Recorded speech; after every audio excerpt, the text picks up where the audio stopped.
एक युवा लड़के ने पहली बार अपना कॉन्ट्रैक्ट बीस्ट बुलाने की कोशिश की, लेकिन उसे यह उम्मीद नहीं थी कि उसने अपने ही शिक्षक को बुला लिया। और एक बार अनुबंध हो जाने के बाद जब तक मालिक की मृत्यु न हो जाए यह अनुबंध टूट नहीं सकता। शिक्षक ने अनुबंध खत्म करने के लिए लड़के को मारने का फैसला किया, लेकिन तभी उसे पता चला कि यही वही लड़का है जिसने 6 साल पहले उसके बेटे को हराकर उसे उसके मूल रूप में वापस भेज दिया था। असल में यह लड़का जन्म से ही स्वर्ग की परम शक्ति का स्वामी था, लेकिन उसकी माँ चाहती थी कि वह एक सामान्य इंसान की तरह जीवन बिताए, इसलिए वह उसे सूखे नूडल्स का एक पैकेट देकर स्कूल जाने के लिए मना लेती थी। स्कूल के पहले दिन लड़के की मुलाकात शियाओ हुआ से हुई। शियाओ हु ज्यादा दिखावा नहीं करना चाहता था, इसलिए वह चुपचाप आगे निकल गया, लेकिन इससे शियाओ हुआ का एक दीवाना नाराज हो गया। अपने आप को ताकतवर साबित करने के लिए उसने अपने आदमी चियान कून को शियाओ हुओ को मारने भेज दिया, लेकिन शियाओ हुओ के सामने आकर खड़ी हो गई।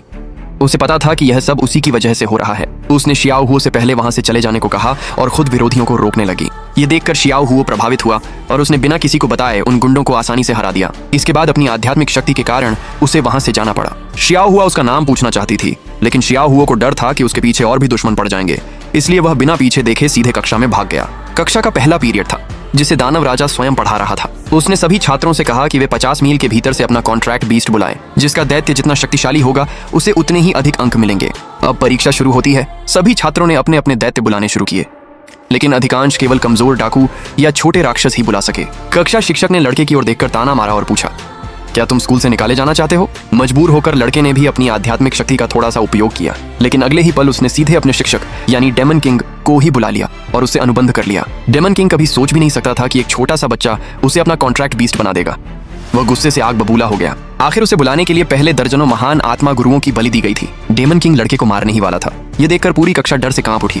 कुछ छात्रों की तो डर के मारे हालत खराब हो गई। वे तुरंत प्रिंसिपल के कार्यालय पहुंचे और सारी घटना बता दी। प्रिंसिपल ने यह सुनते ही पूरे स्कूल के शक्तिशाली आत्मा गुरुओं को इकट्ठा किया और युद्ध की तैयारी करने लगे।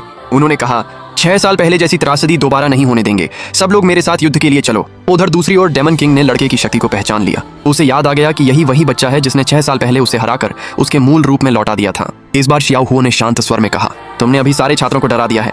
अगर जिंदा रहना चाहते हो तो मेरे साथ सहयोग करो। अगले ही पल ऐसा दृश्य दिखाई दिया जिसने सबको हैरान कर दिया। डेमन किंग अचानक एक आज्ञाकारी पालतू कुत्ते की तरह बन गया और लड़के के पैरों की मालिश करने लगा।